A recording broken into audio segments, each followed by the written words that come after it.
Alors, pour me présenter, donc, je m'appelle Béatrice Covens de l'Union Wallonne des entreprises. La cellule mobilité de l'Union Wallonne des entreprises, c'est un partenariat entre l'Union Wallonne des entreprises et le gouvernement wallon. Nous existons depuis un peu plus de 20 ans et notre but est de promouvoir la mobilité durable des personnes et des marchandises dans les entreprises de Wallonie. Et donc, on conseille, on accompagne, on organise des événements comme celui-ci pour répondre à vos questions. On met en relation aussi les entreprises entre elles ou avec des opérateurs de mobilité ou avec des institutions publiques telles que le TEC ou bien le gestionnaire de voirie devant votre entreprise. Ce sont toutes des missions qui font partie de notre travail.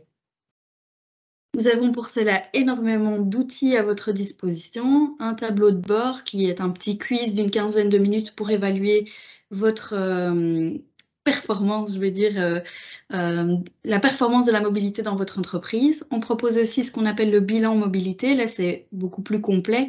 Ça prend c'est 2 heures de diagnostic et puis 2 heures de présentation. Nous avons un document qui s'appelle 50 fiches actions pour la mobilité de votre entreprise, si vous souhaitez mettre des choses en place, et de nombreux autres formats pour vous aider et vous accompagner. De nouveau, tout est repris sur notre site mobilité-entreprise.be. Et voici notre équipe. Donc 5 personnes très dynamiques pour vous soutenir. Les 3 premières font de tout, les 2 derniers font vraiment un accompagnement spécifique pour le vélo. Et j'en profite pour remercier ma collègue Olivia qui s'occupe de la technique aujourd'hui pour ce webinaire, qui se trouve au milieu. Voilà, alors pour en venir au sujet à proprement parler, le sujet du jour, donc véhicules électriques, comment gérer la recharge au domicile des travailleurs.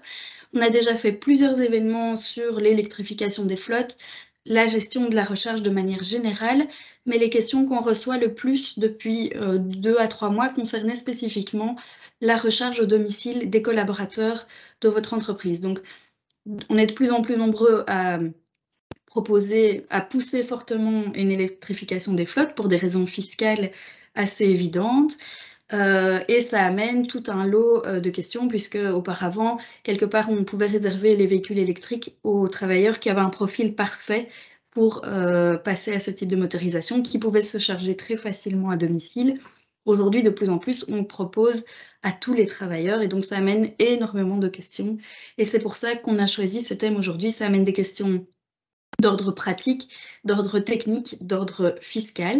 Et donc, pour répondre à toutes ces questions, on a fait appel à un expert que je remercie beaucoup, beaucoup d'avoir accepté notre invitation. Donc, Sébastien Légat, directeur de la mobilité électrique chez Luminus, qui va pouvoir répondre à toutes nos questions dans l'heure qui suit. Et puis, à la fin, il y aura une petite demi-heure pour vos questions-réponses. Vous pouvez les poser en cours de présentation dans le chat, et puis soit le collègue de Monsieur Légat répondra directement dans le chat, soit les questions seront abordées en fin de présentation. Voilà, comme ça vous savez déjà que ce sera interactif. La session est enregistrée, j'espère que la qualité sera suffisante pour pouvoir vous la transmettre. Mais voilà, sachez que vous êtes enregistré, donc vous pouvez bien entendu couper votre caméra si vous ne souhaitez pas qu'on puisse vous voir dans l'enregistrement de cet événement. Mais sur ce, je vais laisser la parole à Monsieur Légat, que je remercie encore une fois. Bien, bonjour à tous, merci Béatrice pour l'introduction. Donc, je suis effectivement Sébastien Légat, directeur mobilité électrique chez Luminus. Et aujourd'hui, je voulais vous entretenir de la mobilité électrique et des solutions de recharge, et plus particulièrement les aspects spécifiques à la recharge à la maison. Je vais partager mon écran, voilà. Bien. En introduction générale, toujours bien de rappeler pourquoi la mobilité électrique et comment elle se positionne globalement au sein d'une entreprise et partout ailleurs. Bien, comme vous le savez ou peut-être pas, mais le transport routier est responsable de plus de 22% des émissions de CO2. Et donc, l'objectif, c'est de réduire nos émissions de CO2. Pour ce faire, il y a plusieurs solutions. La première, c'est d'éviter les déplacements, comme vous le savez, avec le télétravail structurel notamment, les webinaires, comme on fait, comme nous faisons aujourd'hui. Les transports en commun, mobilité douce, voitures partagées font également partie de la solution. et lorsque des kilomètres doivent être parcourus en voiture, de privilégier avant tout la voiture électrique puisqu'elle n'émet pas d'émissions de CO2 directement. Alors la mobilité électrique, c'est, comme le nom l'indique, c'est de l'électricité. J'ai quelques petits rappels théoriques en introduction pour un peu recadrer et expliquer certaines notions pour bien comprendre le reste de la présentation. Désolé si c'est un peu abrupt pour certains, un peu technique, mais bon, c'est pas grave si vous ne retenez pas tout, mais je voulais faire une intro plus particulière sur les définitions.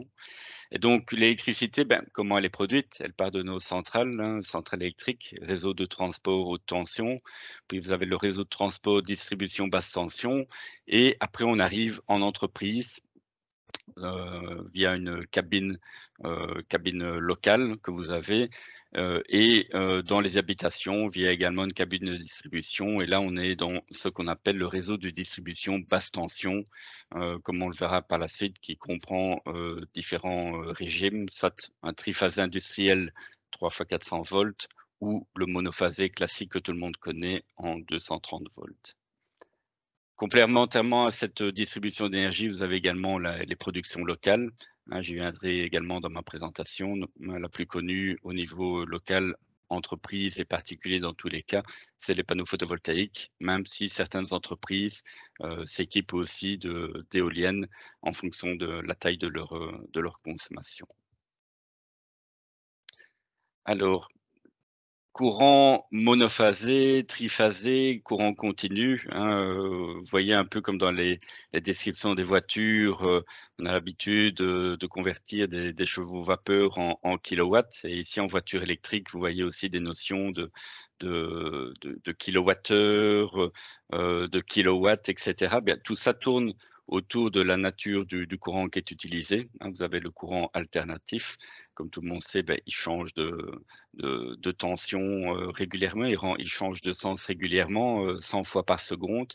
C'est pour ça qu'on l'appelle courant alternatif et le plus courant, c'est le courant alternatif que vous avez à la maison, le 230 volts alternatif. Comme je le disais en introduction, il y a également le 3 fois 400 volts plus neutre industriel, où là, on a du 230 volts entre une phase et un neutre et 400 volts entre les phases. Et ce type d'alimentation est plus situé en entreprise, même si en tant que particulier, certains peuvent également en profiter. Ce qui est intéressant quand on a des équipements de puissance chez soi, que ce soit une pompe à chaleur, une borne de recharge, c'est aussi très intéressant d'avoir ce type de raccordement. J'y viendrai par la suite. Une particularité en Belgique, hein, s'il n'y avait que ces deux régimes-là, mais non, en Belgique, on a également un régime particulier qui est ce qu'on appelle le 3 fois 230 volts. 3 fois 230, c'est-à-dire que vous avez 3 fils avec 230 volts entre chaque phase. Comme vous le verrez, pour la recharge électrique, on ne fait pas beaucoup de différence avec du 230 volts en général et on assimile ce type de raccordement comme un raccordement monophasé.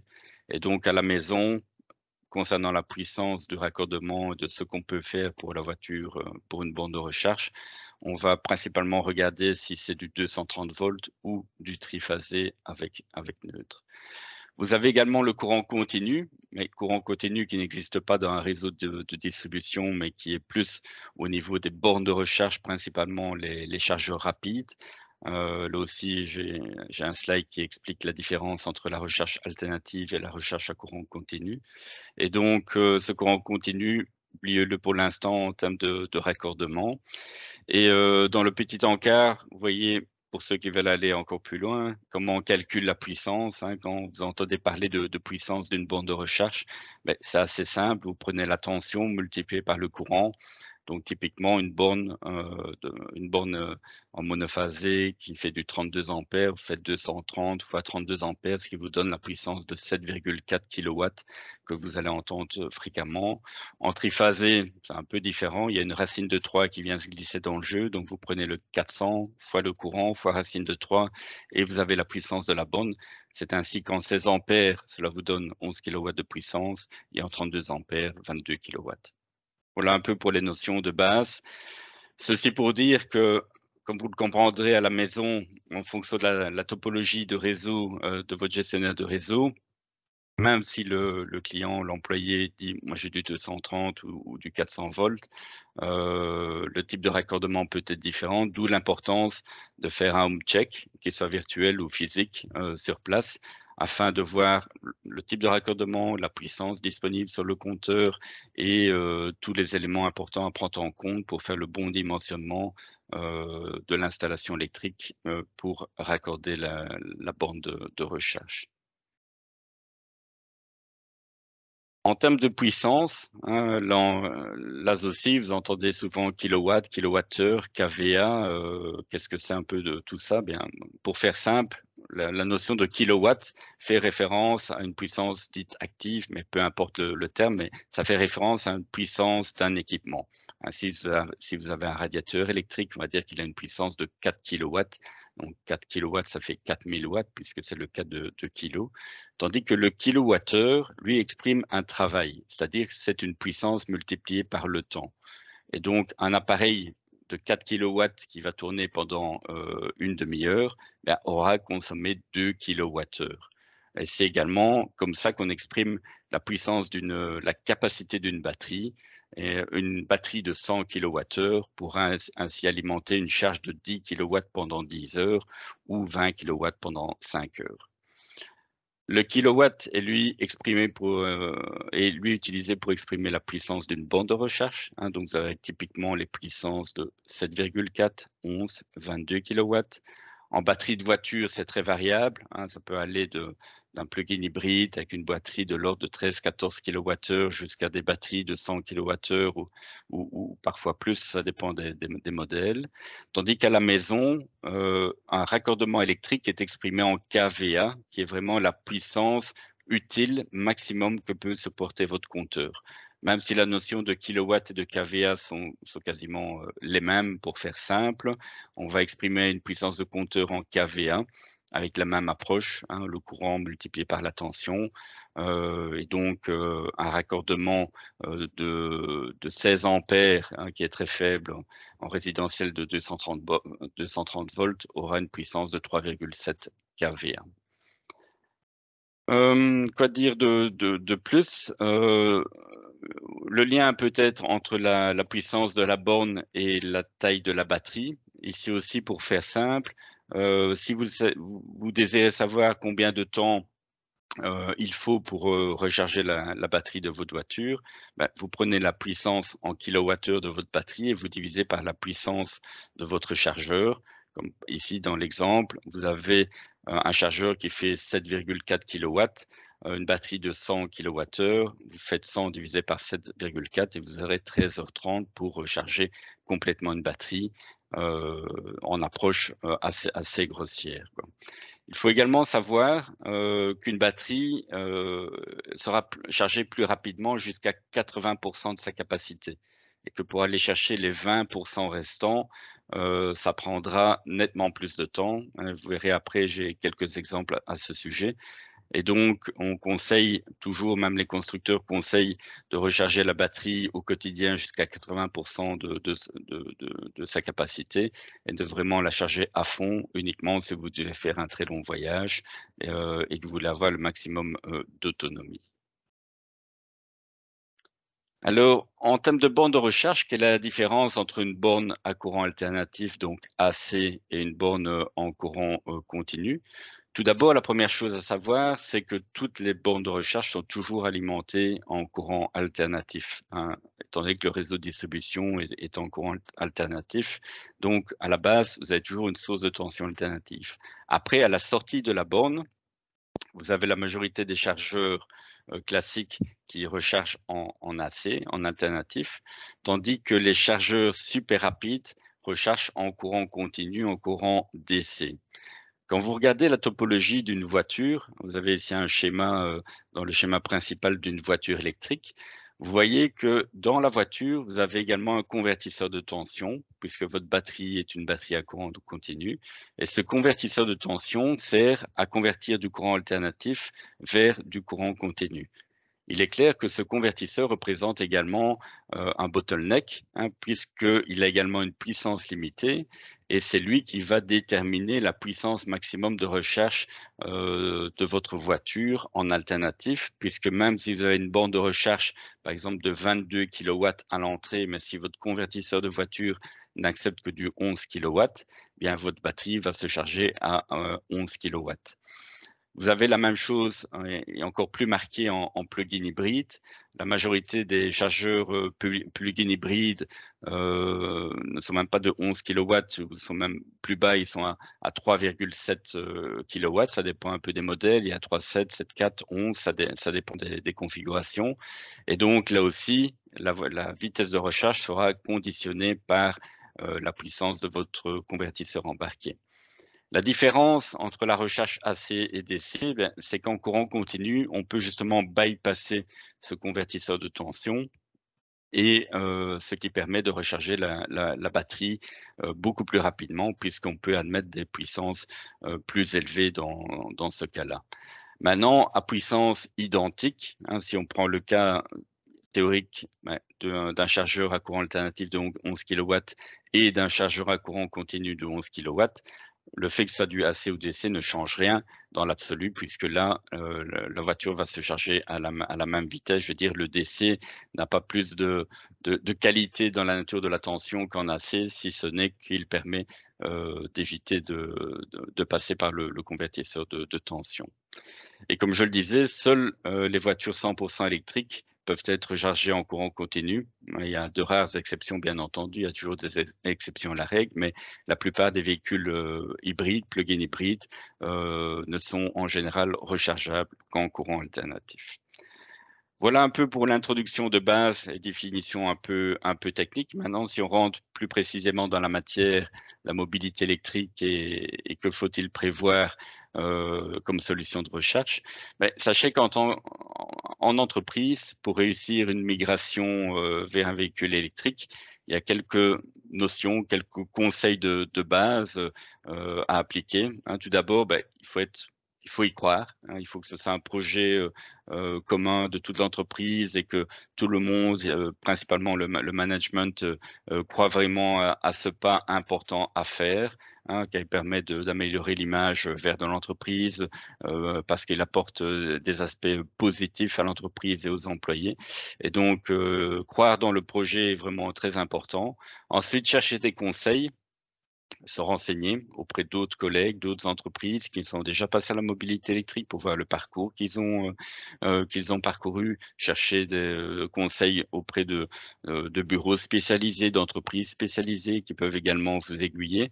Ne pas sous-estimer l'accompagnement nécessaire pour cette transition. On a souvent des clients, on a eu souvent le cas de clients qui achètent des bornes en se disant c'est jamais qu'un équipement électrique avec un câble, donnez-moi un prix pour la borne et l'installation et c'est fait. Non, il y a tout l'accompagnement derrière et après ils se rendent compte qu'effectivement au quotidien, il faut être là, apporter du support, expliquer parce que c'est nouveau et donc on a énormément de questions qui arrivent et c'est tout à fait normal auxquelles il faut pouvoir répondre pour rassurer les gens. Et le dernier point, je dirais, c'est avoir les personnes à bord et c'est justement grâce à ce cadre, cet accompagnement que l'on peut faire, qu'on donnera confiance aux employés pour pas que le passage à la mobilité électrique soit ressenti comme un frein, mais vraiment comme une nouvelle opportunité. Parmi les éléments principaux à mettre en place, que ce soit pour la recharge à la maison ou au bureau, on retrouve avant tout l'infrastructure de recharge, bien entendu, et j'y viendrai en détail par la suite. La plateforme de supervision qui va permettre de gérer à la fois ces infrastructures ainsi que les droits des employés, leur profil, gérer également les cartes de recharge pour pouvoir recharger sur les bornes publiques. Il y a le fameux split billing hein, que j'aborderai en détail au cours de ma présentation pour le remboursement de l'électricité utilisée à la maison pour recharger sa voiture et le support des utilisateurs, qu'ils soient internes et externes, et qui est vraiment très très important pour faire en sorte que votre projet soit un vrai succès. Parmi les différents services de mobilité électrique que retrouve-t-on, il y a 3 piliers. Le premier pilier, c'est l'infrastructure de recharge, donc les bornes de recharge. la gestion de l'énergie, là aussi j'y viendrai par la suite, et tout ce qui est installation et conseil en matière d'infrastructure de recherche. Au-dessus de cette infrastructure tournent des services de recherche, donc la plateforme, le split billing, les cartes de recherche pour accéder aux infrastructures publiques, le support client, la possibilité d'exposer publiquement les bornes, j'expliquerai aussi de quoi il s'agit. Et enfin, le troisième pilier qui est fortement complémentaire, vous verrez quand vous passez à la mobilité électrique, il s'agit d'une réflexion globale, c'est comment j'alimente ces bornes. Est-ce que j'ai un contrat d'énergie verte? Est-ce que je produis localement mon électricité? Est-ce que je fais installer des panneaux photovoltaïques? Comment je finance mon investissement en fonction du cadre fiscal? Est-ce que je veux le prendre en leasing? Est-ce que je veux payer moi-même l'investissement? Donc voilà, différentes possibilités, différents éléments, et tout ça forme un tout sur lesquels nous, en tant que Luminus, on apporte des solutions à nos clients. Si j'aborde maintenant le vif du sujet avec les solutions de recherche, donc typiquement, on dit toujours qu'on recherche grosso modo dans 70% du temps à la maison, 20% du temps au travail et 10% du temps sur la route, lors de trajet. Alors, à la maison, il existe deux possibilités principales, soit un câble de recharge, un chargeur mobile en fait, connecté la plupart du temps, j'y viendrai aussi par la suite, qui permet de recharger avec une puissance allant de 2,3 kW en monophasé à 11 kW en triphasé, mais avec une prise industrielle. Je passe les variantes intermédiaires avec des prises industrielles, mono, etc., que certains chargeurs proposent. Je dis en standard, sur une prise classique, avec un chargeur mobile, vous allez charger à 2,3 kW. Et donc, ça vous donne une vitesse de recharge qui est exprimée en kilomètre-heure, pardon. C'est pas une vitesse de déplacement, mais une vitesse de recharge. Combien de kilomètres d'autonomie je récupère en 1 heure de recharge? Et donc, avec un chargeur mobile, vous allez recharger, vous allez récupérer entre 11 et maximum 55 km d'autonomie par heure de recharge, avec le calcul qui est fait ici, où je considère que la voiture consomme aux environs de 20 kWh au 100 km. Quand vous passez avec une borne de recharge, vous voyez que les puissances sont plus élevées, de 7,4 en mono à 11 kW en triphasé, où là, vous allez avoir des vitesses de recharge de l'ordre de 37 à 55 km d'autonomie récupérée par heure de recharge. Quand vous passez au bureau, en fonction de type de raccordement, si vous avez une borne en 11 kW ou en 22, vous atteignez des vitesses de 55 à 110. Et si vous voulez vraiment aller plus vite, là, il faut passer à du courant continu. Les chargeurs commencent aux alentours de 50 kW et vont jusqu'à 180 et largement plus avec les superchargeurs à l'heure actuelle. Et donc là, vous allez recharger à des vitesses de plus de 900, jusqu'à plus de 900 km d'autonomie par heure, ce qui vous permettra de recharger votre voiture en quasiment un quart d'heure, 20 minutes. Vous avez ici un tableau assez intéressant qui vient d'un site qui s'appelle Automobile Propre, que vous pouvez consulter. C'est pas mal fait. Vous pouvez choisir le type de véhicule que vous avez, un véhicule électrique ou plug-in hybride, et vous pouvez indiquer le pourcentage de recharge de votre voiture que vous voulez avoir. Typiquement, on prend 20% comme le seuil minimum, jusqu'à 80% qui est la recherche quotidienne. Et à droite, vous avez la même version, mais allant jusqu'à 100% pour vous montrer la différence de temps entre une recharge jusqu'à 80 et 100% d'autonomie. Dans les tableaux en dessous, vous avez les différentes puissance de chargeur, donc il vous donne les différents cas de figure. Si on prend un chargeur à 7,4 kW, donc chargeur classique en monophasé, vous voyez que ça va prendre 6h30 pour recharger une voiture jusqu'à 80% d'autonomie, donc le cas de la iX3, pardon. Et si vous regardez à droite, la même voiture, si vous voulez la charger jusqu'à 100% d'autonomie, vous voyez que ça va prendre la moitié du temps en plus, ça va prendre 9h26. Quand vous prenez le cas des 11 kW, j'ai pris l'exemple d'une iX3 avec un chargeur embarqué de 11 kW. Vous voyez que c'est une option. Par défaut, c'est 7.4 et optionnellement, on peut avoir un chargeur embarqué de 11 kW. Et donc, à 11 kW, 22 ou 44 kW en alternatif, comme je l'ai dit tout à l'heure, le chargeur embarqué étant le bottleneck, c'est lui qui va limiter la puissance qui va réellement être envoyée vers la batterie. Et donc, il n'y a aucune différence en termes de temps de recharge. Et on va tourner aux alentours de 4h40 de temps de recharge. 6h20, encore une fois, si vous voulez charger 100%. Et enfin, la dernière plage reprend des exemples de chargeurs à courant continu, allant de 20, 50 jusqu'à 250 kW. Et vous voyez qu'à 250 kW, on atteint des délais de recharge qui sont relativement intéressants, de l'ordre de 20 minutes pour recharger jusqu'à 80% sa voiture. Alors, je vais parler du câble mobile. Il existe différents modèles sur le marché. J'ai repris 2 modèles qu'on commercialise, qui sont 2 câbles connectés, qui sont principalement adaptés à la recharge de véhicules plug-in hybrides, même si la version triphasée, le Mobile Red, étant donné qu'il a une puissance qui peut aller jusqu'à 11 kW, peut également convenir à la recharge d'un véhicule électrique. Il y a des avantages, il y a des inconvénients. Mais les avantages de ce type de chargeur, c'est qu'il est léger, compact. Il se branche dans n'importe quelle prise de courant domestique standard pour la version monophasée. On est dans une approche où là, le chargeur suit la voiture. Certaines fleet managers ou certaines entreprises où il y a un taux de rotation élevé des employés préfèrent ne pas investir dans des bandes de recharge et mettre le chargeur mobile fournir ce chargeur mobile avec la voiture. Et quand l'employé quitte l'entreprise, il rend la voiture, il rend le chargeur mobile. Il n'y a pas à s'inquiéter de que fait-on avec la borne qui est installée, etc., etc. Donc, c'est un choix de certaines entreprises de travailler comme ça. L'avantage de ce type de câble, c'est qu'il est connecté à la plateforme de supervision. Donc, dans le cas de ce chargeur, c'est via l'application qui tourne sur le smartphone de l'employé. D'autres versions existent, d'autres modèles de câbles existent avec des connexions via Wi-Fi ou via 4G.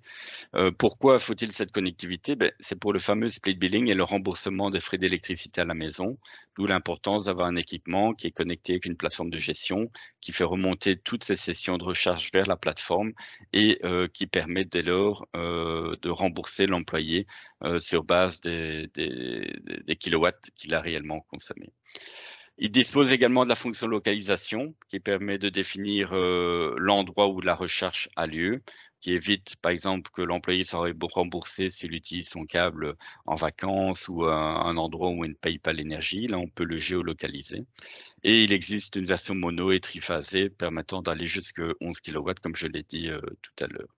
Les restrictions de ce type de solution, c'est que c'est moins adapté aux véhicules full électriques, sauf la version triphasée, et le fait qu'il n'y a pas de fonctionnalité load balancing. J'y viendrai aussi par la suite en détail pour éviter la surcharge du réseau qui peut être un problème en fonction de la situation locale. Alors, pourquoi installer une borne de recharge à la maison? Il y a 5 éléments, enfin, j'ai repris 5 éléments que je vois intéressants. Tout d'abord, la sécurité, le fait qu'avec un chargeur mobile dans une prise de courant, même si ça ne consomme que 2,3 kW, c'est quand même pendant 10 heures, voire plus, parce qu'un chargeur mobile à 2,3 kW, il vous faut plus de 20 heures pour recharger une voiture électrique. Et donc, il y a un fort risque d'échauffement de la prise et donc d'incendie.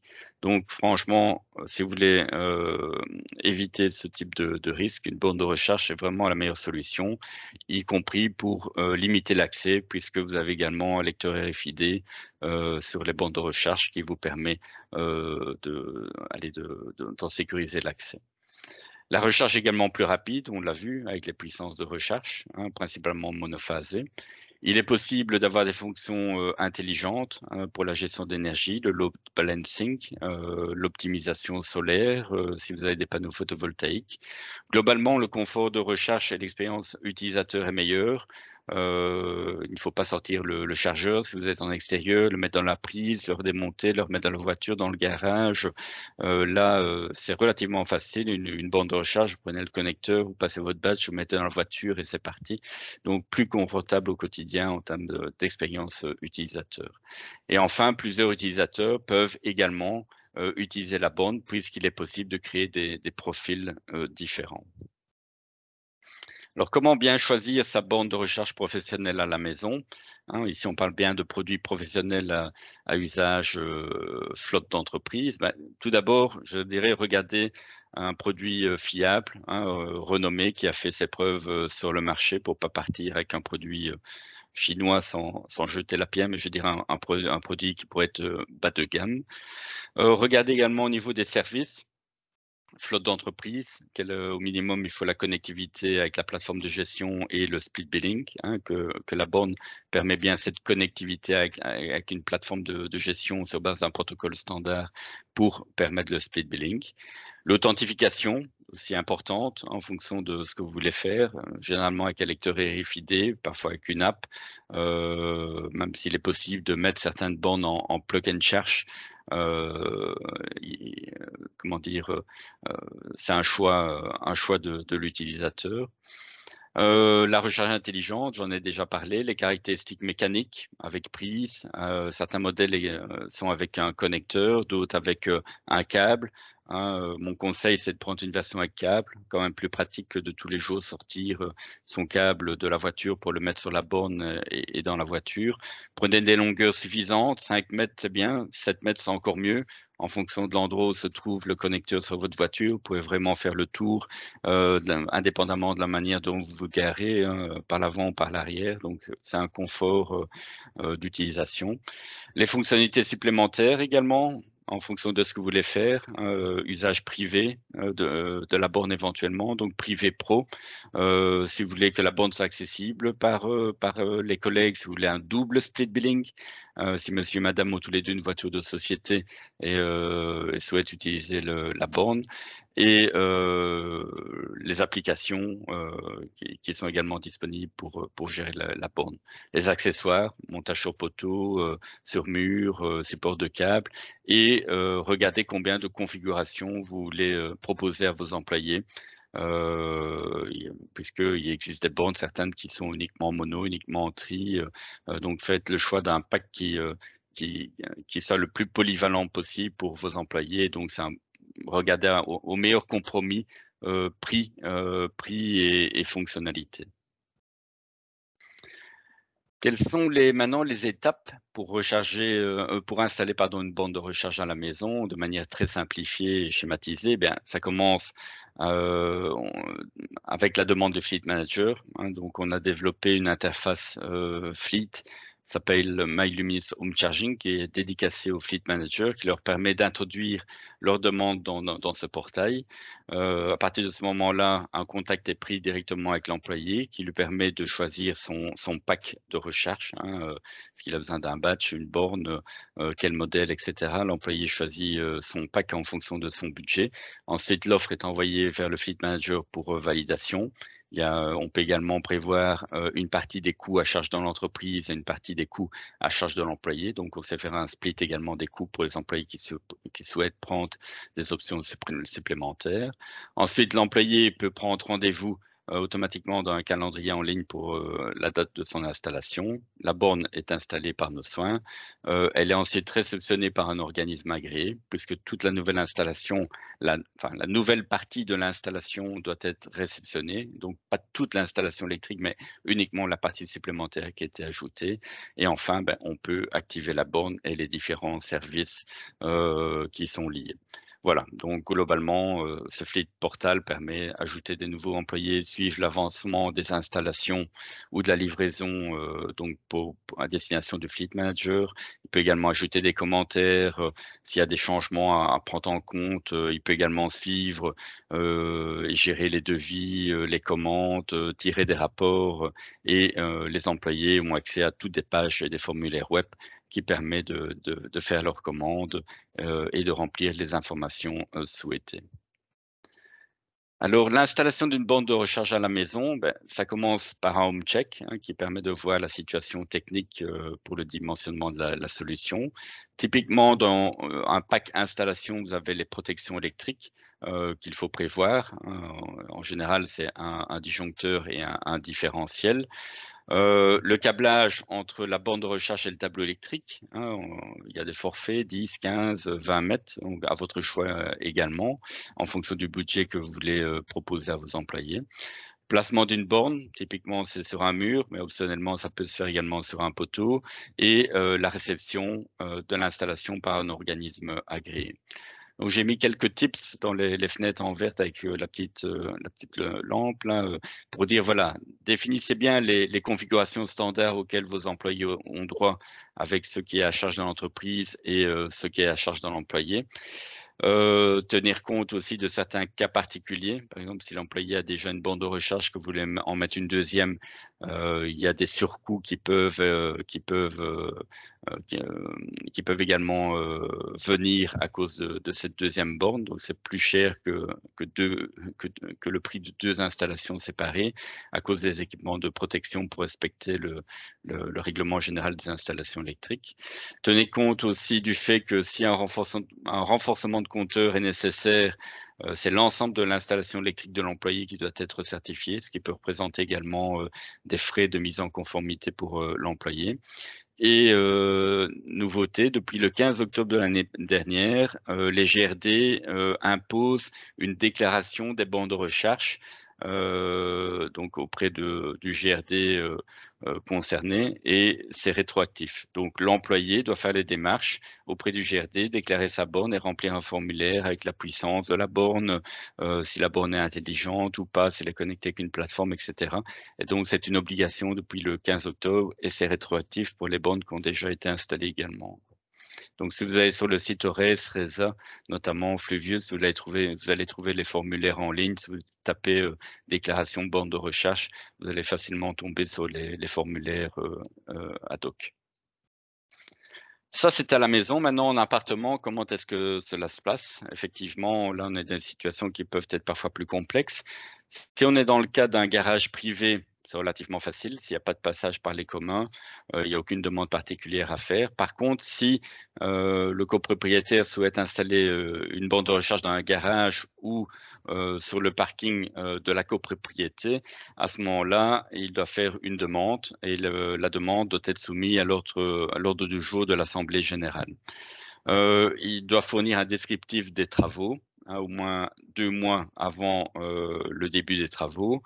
Et donc, sa demande est débattue en AG, où il faut une majorité des 2/3 pour que la demande soit approuvée, quoi. Et une fois que la demande est approuvée, on peut procéder à l'installation de la borne de recharge.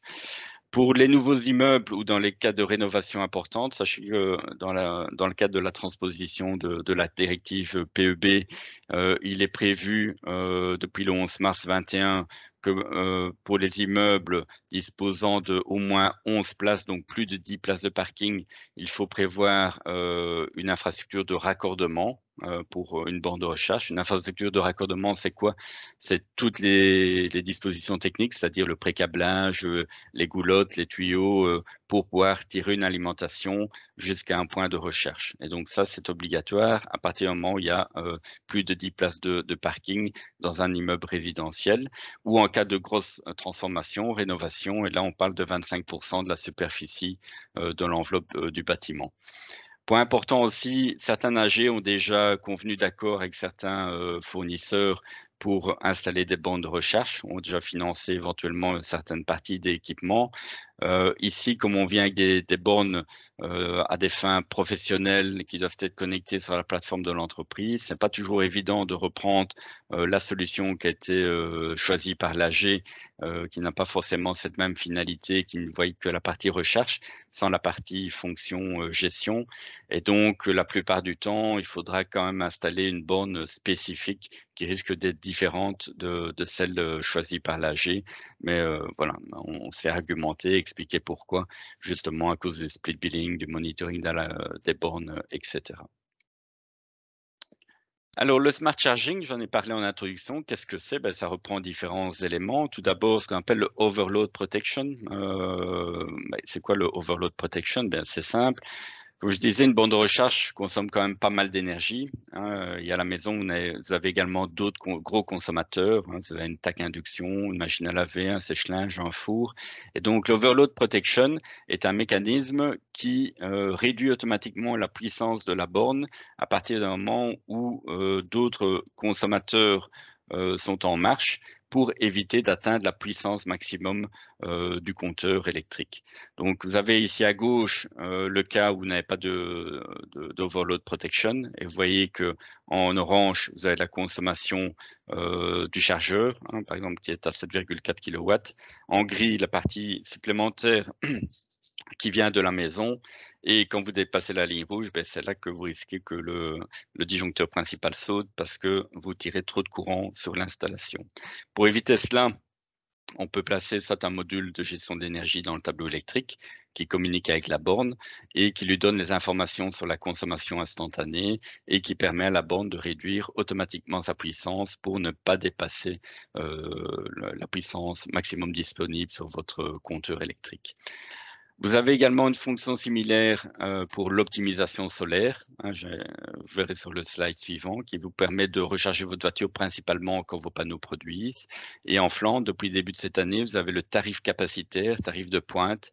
Et là aussi, il existe des possibilités de limiter la puissance de votre borne, soit à distance à partir de la plateforme ou l'utilisateur lui-même à partir de l'application.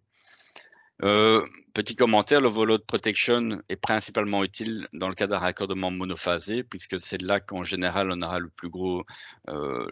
plus de problèmes avec les puissances, puisque ça consomme plus de courant, comme la tension est de 230 volts.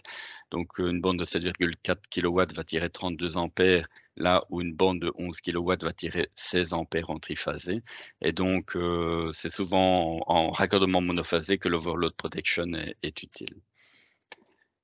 Vous avez ici deux autres cas en dessous. Donc, l'overload protection, j'ai dit on peut rajouter un module supplémentaire, mais si vous avez un compteur digital, le compteur digital est déjà prévu d'un port qui envoie l'information de consommation vers la borne. Donc, dans ce cas-là, il n'est pas nécessaire de rajouter un compteur d'énergie séparé. Et certaines bornes, c'est l'autre cas là à droite, viennent déjà avec ces modules de mesure fournis avec la borne que l'on place directement dans le tableau. Et donc, peu importe si vous avez un compteur monophasé ou un compteur digital, l'installation est complète et permet aussi l'optimisation solaire dans le cas de ce modèle de borne, quoi. Petit commentaire aussi, ben, le pilotage de la recharge dépend fortement du fabricant de la borne. Les applications de gestion sont également souvent spécifiques à un fabricant, quoi. Dans les petits hits que j'ai mis, ben, vous voyez que les nouvelles réglementations sur la tarification d'énergie, on a parlé du tarif capacitaire en Flandre, les nouvelles axes dont on parle également suite à la réduction de la TVA sur l'énergie et sur l'électricité. On va parler d'axes en fonction de votre consommation annuelle, avec un seuil à 3000, 3005, 500, 600 kWh et plus vous allez consommer, plus vous allez payer d'axes. C'est vrai qu'avec une voiture électrique, vous allez devenir un gros consommateur. Ça, les tarifs prosumer, etc. Donc, il y a pas mal de choses qui peuvent impacter directement ou indirectement la facture d'un employé à la maison. Alors, à quoi sert la connectivité d'une borne? Bon, tout d'abord, il est possible de connecter une borne à la plateforme de gestion de différents moyens de façon, donc avec une carte SIM, avec un câble Ethernet, mais c'est rarement utilisé à la maison, réseau Wi-Fi ou en Bluetooth via l'application installée sur un smartphone. Et comme vous le voyez là en dessous, ben, la connectivité permet différentes fonctions. Donc, que la borne soit connectée ou pas, le smart charging fonctionne toujours puisque c'est une fonction locale qui ne nécessite pas de passer par par le réseau, par la plateforme pour être activé. La fonction plug and charge fonctionne également, hein, donc c'est-à-dire auto-identification, vous prenez le connecteur, vous mettez dans la voiture, ça démarre automatiquement, on peut le faire dans les deux cas. Lecteur RFID, on peut le faire aussi, soit avec une liste locale ou avec une liste dynamique.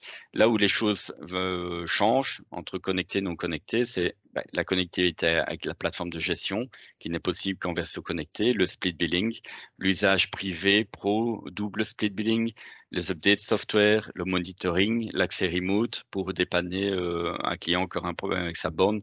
Donc, vous voyez qu'il y a quand même pas mal d'avantages d'avoir une borne connectée et c'est même obligatoire pour certaines fonctionnalités comme le split billing. Ne sous-estimez pas aussi cet aspect carte SIM, même, j'ouvre une parenthèse, même si c'est principalement au bureau, mais aussi parfois pour les employés. On nous demande souvent de reprendre des bornes qui avaient déjà été installées auparavant et de les migrer sur notre plateforme. Si c'est via carte SIM, il y a toute une migration à faire, un changement de carte SIM. Et en fonction des configurations, ça peut parfois représenter aussi un budget parce que dans certains cas, il faut une intervention locale pour changer la carte SIM puisqu'on n'a pas encore vraiment d'eSIM en Belgique. Et donc, ça nécessite une intervention sur site et donc des frais inhérents. La plateforme de gestion, donc rapidement, ben voilà, ça vous permet de gérer tous les accès, aussi bien votre infrastructure de recherche, vos conducteurs, les batchs, le split billing, les fonctionnalités de vos bornes de recherche et aussi et surtout d'exporter ces données vers vos outils tels que XPO Fleet et tout ça. Donc, il y a toujours une possibilité d'export, ne fût-ce qu'en fichier CSV qui vous permet de réimporter les données dans vos propres outils. Le batch de recherche, principalement utile sur les bornes publiques pour pouvoir payer une transaction, même si certaines bornes proposent également un paiement par carte, carte bancaire ou via QR code. En flotte d'entreprise, on privilégiera le batch qui est lié directement au compte de l'entreprise et ce qui facilitera la vie de votre utilisateur. Il y a des applications qui permettent de localiser les endroits où les bornes de recharge sont accessibles ainsi que les tarifs. Sachez que le prix affiché sur les bornes n'est pas toujours ou rarement le prix payé par l'utilisateur. Il y a des frais d'utilisation du batch qui viennent s'ajouter, donc bien lire les conditions de votre fournisseur de batch. Dans notre cas, chez Luminous, avec notre fournisseur, donc il y a 1 cent par kilowattheure qui est ajouté au tarif affiché sur la borne, mais chez d'autres fournisseurs, ça peut aller jusqu'à 10% du montant de la transaction totale qui est ajouté au prix affiché sur la borne. Question qu'on nous pose aussi souvent, c'est est-ce qu'il est possible de faire du géofencing et de limiter l'accès aux bornes uniquement en Belgique, pas à l'étranger? Malheureusement, pas encore. Disons, j'ai pas encore entendu quelqu'un qui avait une solution qui me permettait de le faire. Et donc, actuellement, avec une carte de recherche, on a accès à tout un réseau international de bornes de recherche, puisqu'on cherche un maximum d'interopérabilité. Donc, il n'y a pas encore vraiment de possibilité de faire ce type de géofencing. Et donc, ça y est aussi prudent.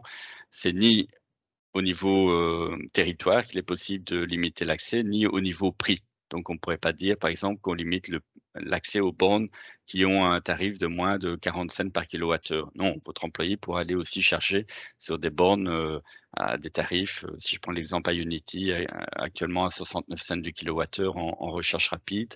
Donc voilà, c'est aussi des éléments à prendre en compte ou des consignes à donner dans vos car policy.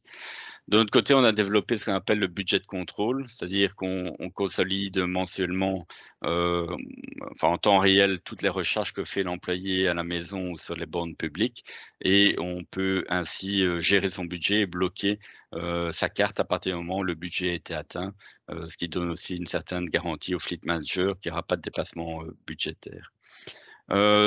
Enfin aussi, commentaire, hein, je suis dans le cas, comme j'ai une Tesla Model 3, mais par exemple chez Luminous, on n'est pas remboursé si on va sur les bornes Tesla, ce qui est un peu dommage parce que bon, les tarifs sont quand même, enfin étaient en tout cas intéressants, tout simplement parce que Tesla ne permet pas de facturer, de faire une facture professionnelle.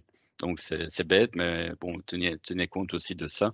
Avec le batch, vous recevez une facture, un décompte automatique. D'autres réseaux, tels que Tesla ou d'autres, si c'est pas prévu, vous ne savez pas sortir une facture, il faut la rentrer en note de frais, quoi. voilà, quelques petits tips utiles à savoir. Vous pouvez également exposer les bornes au bureau, mais aussi à la maison. Comment ça fonctionne? C'est-à-dire que vous rendez votre borne accessible au public. Ben, vous déterminez le prix que vous voulez obtenir, par exemple 35 cents par kilowattheure. Hein, je dis j'ai une rétribution de 35 cents. On expose la borne et il y a un fee. Hein, c'est un exemple théorique. Disons, allez, 2 cents de fee, 35 cents de kilowattheure, qui est le prix payé par l'utilisateur. Et tous les mois, ben, vous recevez les 35 cents de revenus et l'exploitant, enfin nous en l'occurrence, nous touchons les 2 cents par kilowattheure de fee, quoi. Au bureau, sachez que l'infrastructure de recherche est déductible à 200% jusqu'à fin mars 2023. Il y a eu une prolongation et ensuite ça va passer à 150%, donc à la condition qu'elle soit accessible au public. Pour votre information, il est également possible de définir différents types de tarifs, donc soit par kilowattheure, par minute, par session et leur combinaison. Donc il y a différentes possibilités, quoi. Le support technique, support client, je vais passer rapidement. Donc, comme je l'ai dit, n'oubliez pas de le prendre en compte parce que vos employés vont avoir besoin de soutien tant interne que externe. Les panneaux photovoltaïques, aussi, là aussi, en entreprise ou à la maison, permet de réduire la facture, permet d'éviter les surcoûts et tarifs capacitaires enflantes, permet de recharger votre voiture avec une puissance plus élevée grâce à la production des panneaux et bien entendu, vous permet de recharger votre voiture avec une énergie durable. Si on rentre maintenant dans un des sujets les plus importants, je veux dire, pour un fleet manager et pour un conducteur, c'est comment va-t-il être remboursé de ses frais à la maison? C'est le fameux split billing. J'ai fait un schéma qui synthétise, qui résume un peu le principe général. Donc, en fait, l'employé garde son contrat avec son fournisseur d'énergie, quel qu'il soit. Il ne doit pas forcément être chez Luminous pour que le système fonctionne. Tant mieux s'il est chez nous, mais c'est pas une obligation. Toutes les données de recherche qu'il fait à la maison pour recharger sa voiture sont envoyées vers notre plateforme de gestion, sont validées par le Fleet Manager qui déclenche le mécanisme de remboursement facturation.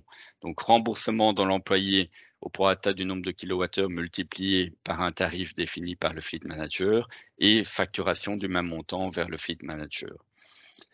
Il faut savoir que fiscalement parlant, il faut que la borne ait été mise à disposition de l'employeur pour que ce remboursement de l'employé ne soit pas considéré comme un avantage en nature.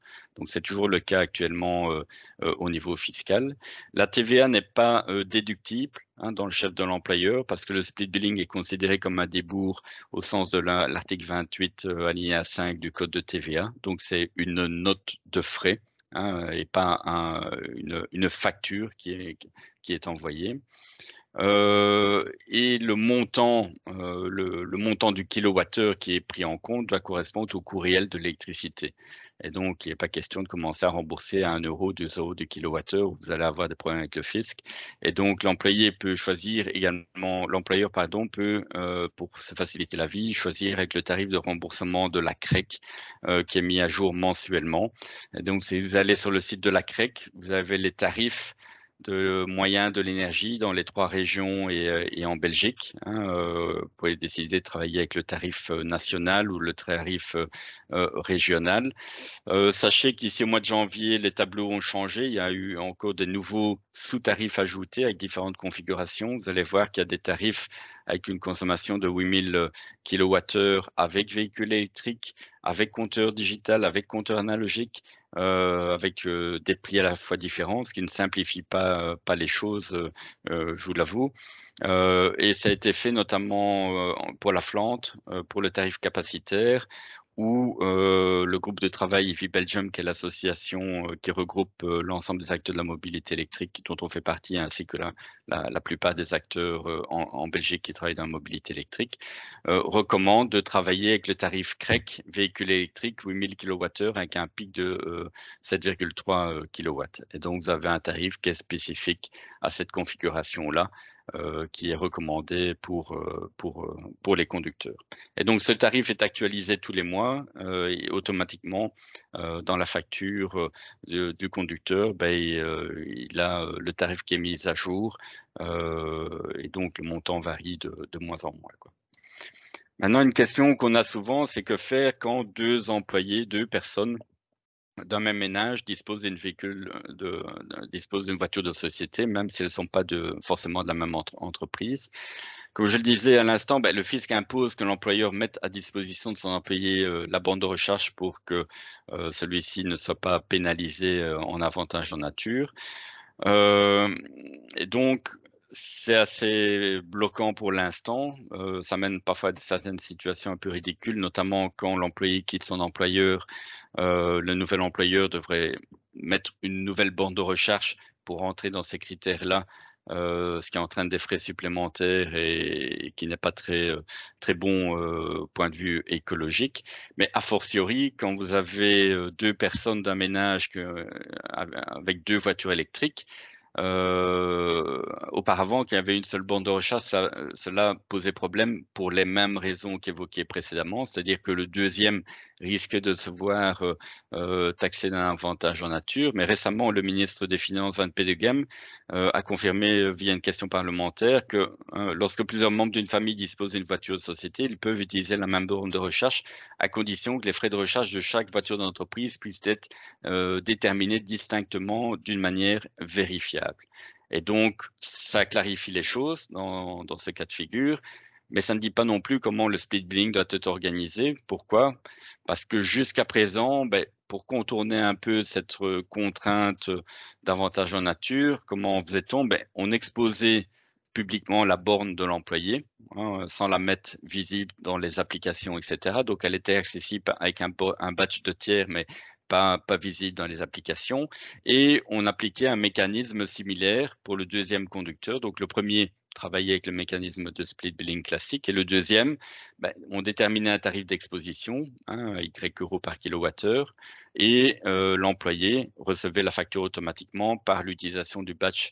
L'employeur, pardon, reçoit la facture automatiquement par l'usage du badge de l'employé, comme s'il était sur une borne publique alors que c'est une borne à la maison. C'était un peu un workaround qui avait été mis en place, mais qui soulève d'autres questions parce que là, on parle vraiment de factures qui sont émises avec une TVA de 21%.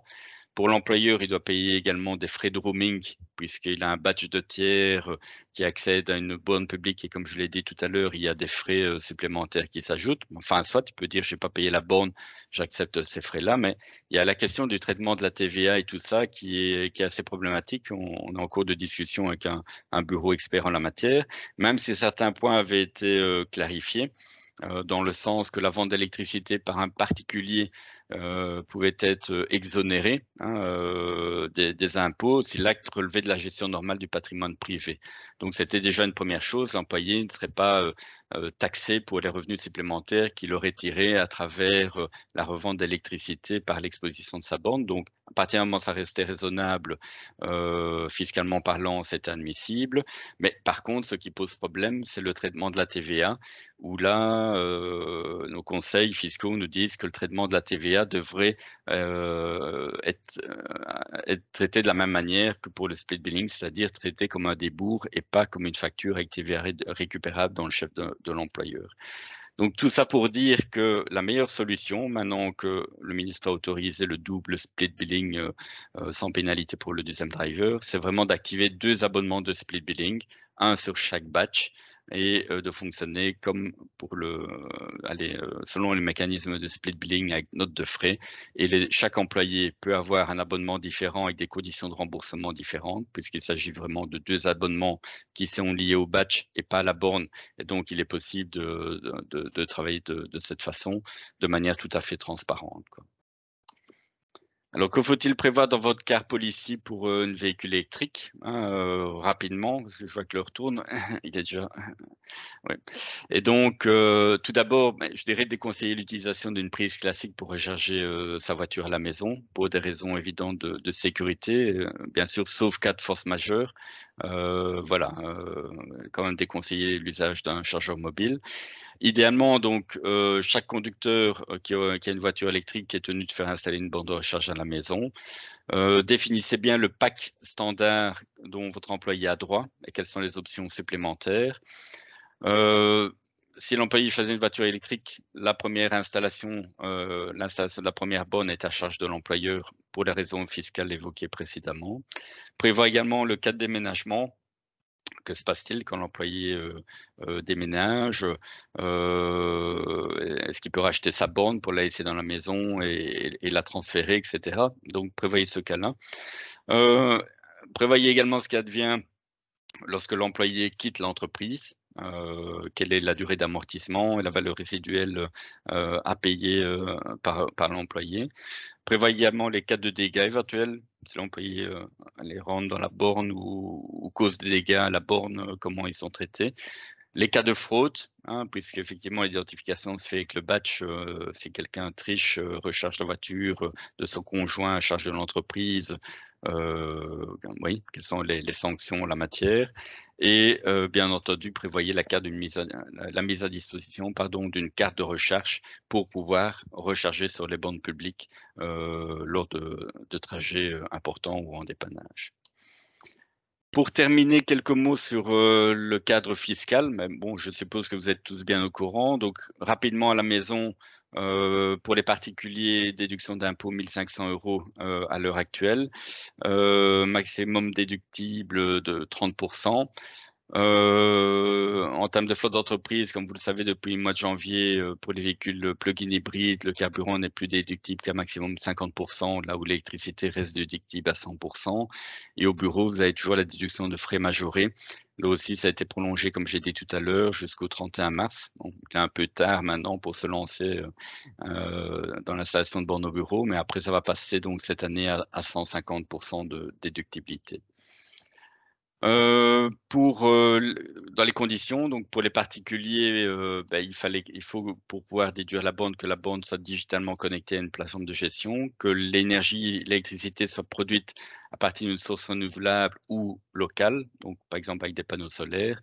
Et bien entendu, l'installation doit être approuvée par un organisme agréé. Et pour une entreprise, l'avantage, c'est que ça couvre l'ensemble des frais liés à l'installation d'une borne au bureau, y compris extension, placement d'une cabine et tout ça. Si vous pouvez démontrer que c'est lié à votre infrastructure de recharge, donc c'est quand même relativement intéressant. Les bornes de recharge doivent être publiquement accessibles et également elles doivent être digitalement connectées à une plateforme de gestion. On a rédigé un guide pour les fleet managers que vous pouvez télécharger sur notre site, qui reprend un peu tous les éléments principaux, à savoir en lien avec la mobilité électrique et quelques conseils pour vous guider dans vos choix. Et pour terminer, juste un slide qui resitue un peu, où en est-on en termes de coût d'utilisation d'une voiture électrique. J'ai pris un exemple, un véhicule diesel, 1,75 €, si ça fluctue, j'ai pris un 75 par litre, 7 litres au 100, 12,25 € au 100, comparé avec une recharge. J'ai pris une voiture qui consomme 20 kWh au 100, recharge à la maison en fonction du prix. Les prix sont très difficiles à déterminer parce que c'est très variable au cas par cas. Mais en moyenne, on va dire à la maison, ça vous coûte entre 7 et 12 € au 100. Au bureau, c'est nettement meilleur marché. Comme en général, vous avez des tarifs plus bas au bureau, entre 4 et 8 € au 100. Et sur la route, en fonction du type de chargeur, chargeur lent à 35 cents du kilowattheure ou chargeur rapide à 69 cents ou plus, vous voyez que là, effectivement, vous pouvez aller au-dessus des 12,25 € et ça risque de coûter plus cher que le carburant, qu'un véhicule diesel. Et le même risque existe aussi à la maison en fonction du contrat que vous avez chez vous, quoi. Voilà, globalement, ça reste moins cher, mais ce qu'il faut surtout savoir, et vous le savez, c'est que l'avantage n'est pas que là, il est également dans les taxes. Mise en circulation, taxes de circulation qui sont nettement plus avantageuses, déductibilité des véhicules électriques, l'ATN qui est plus fait pour les conducteurs et également les frais d'entretien qui sont nettement plus bas pour un véhicule électrique. Voilà, j'ai terminé ma présentation. Je voulais vous donner un ensemble d'éléments tournant autour de la recherche et si vous avez des questions, n'hésitez pas. Vous pouvez me les poser ou me contacter plus tard avec des questions que vous auriez. Merci beaucoup Sébastien, c'était vraiment, très, très riche et bien complet. Je pense que voilà, je je crois que personne ne me contredira sur le fait qu'on en a eu, on a eu une heure bien dense.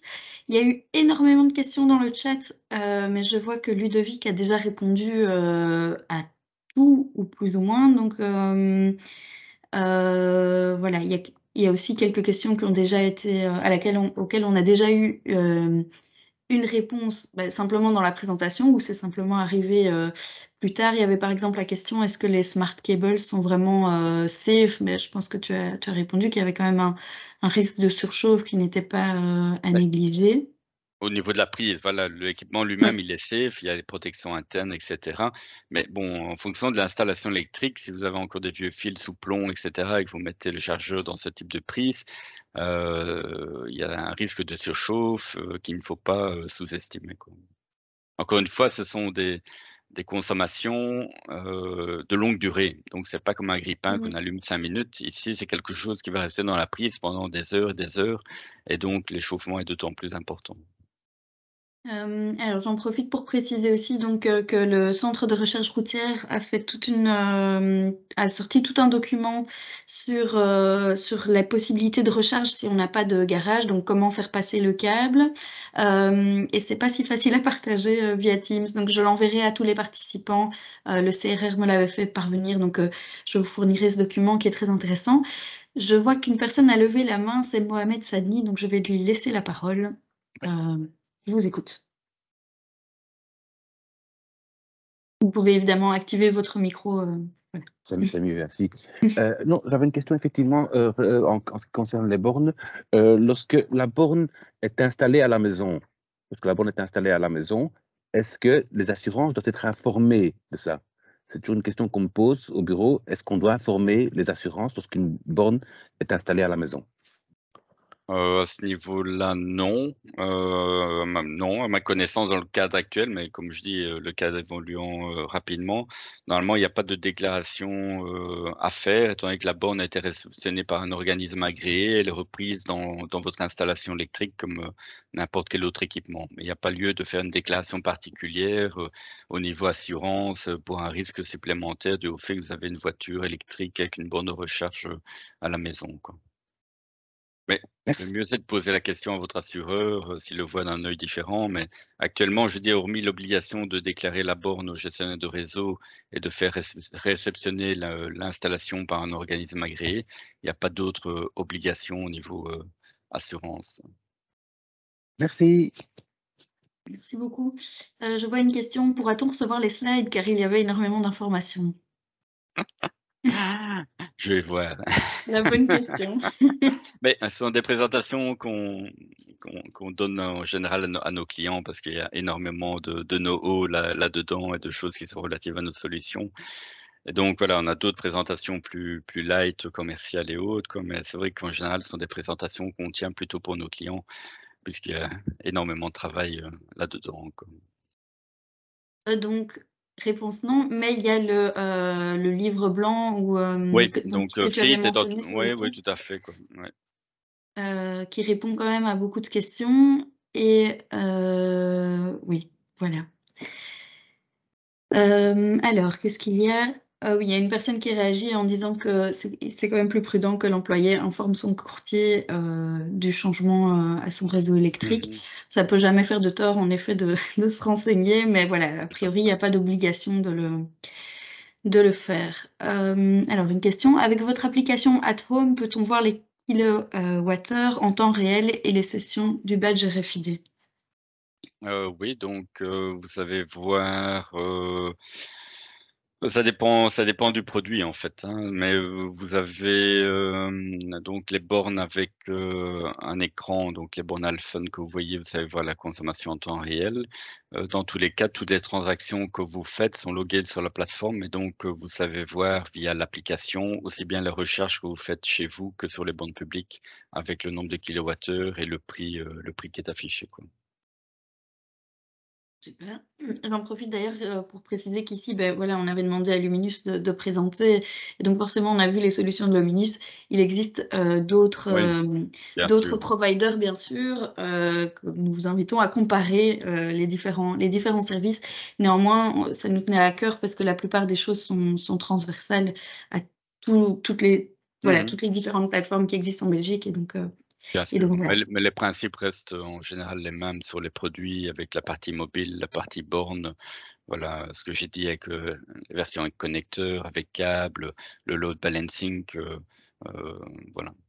En fonction des fournisseurs, des fabricants, vous avez, plus ou moins les mêmes fonctionnalités de l'un à l'autre, C'est ça que je dis comparer, regardez, prenez des produits, fiables, robustes, hein, demandez conseil aussi à des collègues, d'autres entreprises qui ont déjà fait une migration vers la mobilité électrique pour voir un peu le retour d'expérience. Je pense que c'est la meilleure solution. Alors, Caroline Custermans a une question aussi. Je t'invite à allumer ton micro, Caroline, pour Oui. pouvoir la poser. Voilà. Vous m'entendez? Oui. Très OK. bien.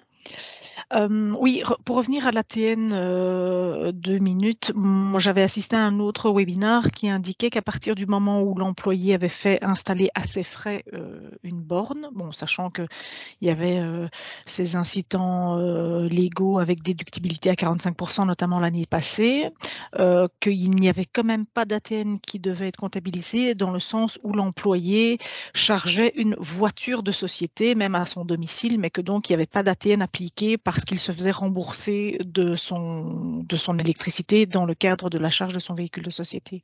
Donc Mmh. ici, j'étais un peu Non, non. confuse de voir que que ça n'était que quand c'était mis à disposition de l'employeur. Voilà, c'est pas la même information que Ma j'avais eue. connaissance, c'est toujours le cas, en fait, ça n'a pas changé, donc il faut toujours que l'employeur mette à disposition lui-même la borne de recherche pour qu'il n'y ait pas d'ATN, dans le chef de l'employé. OK. J'ai pas encore vu de changement à ce niveau-là, quoi. Et c'est OK. ça d'ailleurs qui pose des problèmes avec le double split billing. Le fait que pour le deuxième employé, c'était pas son employeur qui avait mis la borne et qu'il utilisait la borne de son conjoint à la maison pour recharger sa voiture de société. Et là, ça pose un problème, d'où la question parlementaire qui avait été posée au ministre des Finances et qui a répondu que dans ce cas-là, effectivement, on peut considérer que l'ATN, voilà, qu'il y a pas d'ATN, parce que la borne a été mise est mise à disposition par un autre employeur qui était dès lors le second employé et l'employeur pouvait en profiter, sans risque d'ATN, quoi. Et il n'a OK. pas levé le problème de l'ATN en disant: «Je supprime l'ATN dans tous les cas». Parce qu'effectivement, on avait des clients qui au début, voulaient, partir sur cette base-là et faire installer les bornes, par leurs employés pour avoir la déduction fiscale et cetera et qui ont dû faire marche arrière, à cause de ces questions d'ATN, et autres considérations fiscales, quoi. D'accord. Merci. Alors je repasse en revue les questions qui ont été posées pendant la session, mais ceci dit, n'hésitez pas à m'aider et si, votre question n'a pas trouvé réponse, dans le chat ni dans ce que, monsieur le gars a déjà présenté, n'hésitez pas à la reposer comme ça il y a peut-être plus de chances que je la vois parce que vraiment le chat a été, très, très actif. Alors, on a déjà parlé, hein, du fait de changer la borne de fournisseur avec le changement de Ouais. carte SIM. Hem, hem, Ludovic aussi, si tu as des questions que tu as repérées, n'hésite pas à m'aider parce qu'il y a vraiment beaucoup. Il y en a beaucoup effectivement. Ah oui, dans le cas de panneaux photovoltaïques et batteries domestiques, est-il possible de charger directement en courant continu, de cette batterie domestique vers le véhicule? Non. Enfin non, non, c'est parce que, enfin, pas à ma connaissance, je n'ai pas encore vu de solution qui le permette de le faire. C'est toujours en courant alternatif, donc il y a toujours une conversion, de courant qui est faite, à la maison. Les bornes à courant continu, domestiques commencent à arriver pour le véhicule to grid, en fait, qui permet d'utiliser la batterie de votre voiture pour alimenter votre maison, quoi. Mais, voilà. C'est pas On encore. pose encore d'autres questions de fiscalité. Oui, d'ailleurs, c'était même marrant, ça dit en passant, parce qu'il y a une prime pour l'installation d'une borne à courant continu à la maison de 8 000 € qui avait été lancée par le gouvernement, mais on se pose la question, quelle était la finalité de ça, parce qu'il n'existe pas vraiment beaucoup de produits à l'heure actuelle et c'est pas encore vraiment standardisé, donc bon. Tout à fait. Ah, mais il y a une question qui est arrivée, mais Ludovic a été encore plus rapide, il a déjà répondu. Mais il connaît bien la matière aussi. Tout à fait. Bon, mais si plus personne n'a de questions, si tout le monde a pu trouver réponse à ces questions, Moi, j'ai pas eu le temps d'écrire, mais est-ce qu'il y a moyen allez-y il y a alors. moyen d'avoir un subside, il est marqué 100% si c'est à domicile, même si je n'ai pas de panneau solaire ou que je n'utilise pas de l'électricité verte? Ce n'est pas un subside, hein. Enfin, je vous Non, laisse non, c'est une répondre. déduction fiscale, donc déduction fiscale, mais effectivement, ça repris dans les conditions. Maintenant, il n'y a pas de circulaire qui existe, qui explique clairement comment vérifier ça. Donc, c'est toujours en fiscalité, la preuve est toujours à charge de la personne. Donc, c'est à vous à pouvoir prouver qu'effectivement, vous avez un contrat d'énergie verte, soit en montrant la preuve du contrat au fisc en cas de contrôle, ou d'avoir des panneaux photovoltaïques, quoi. Ce sont les 2 conditions qui sont mentionnées. Après, voilà, c'est en cas de contrôle qu'on va vous demander de le justifier. Nous, je dis en tant qu'installateur, on ne va pas faire de déclaration qui dit que le client répond aux critères pour la déductibilité. Donc, c'est vraiment au client, quand il fait sa déclaration, de dire: «OK, ma borne est connectée, OK, ça c'est bon, et après, est-ce que j'ai un contrat d'énergie verte?» Ben, c'est à lui à aller apporter la preuve que c'est bien le cas, quoi. OK, merci. Et donc là, il y a vraiment 2 cas de figure qui sont à distinguer de est-ce que c'est l'employeur qui installe ou est-ce que c'est vous en tant que privé? Auquel cas, c'est pas 100% de déductibilité, hein, c'est 45% qui sont Exact. déductibles Ouais. via votre fiche fiscale. OK, merci. Ça y est, c'est Parfait.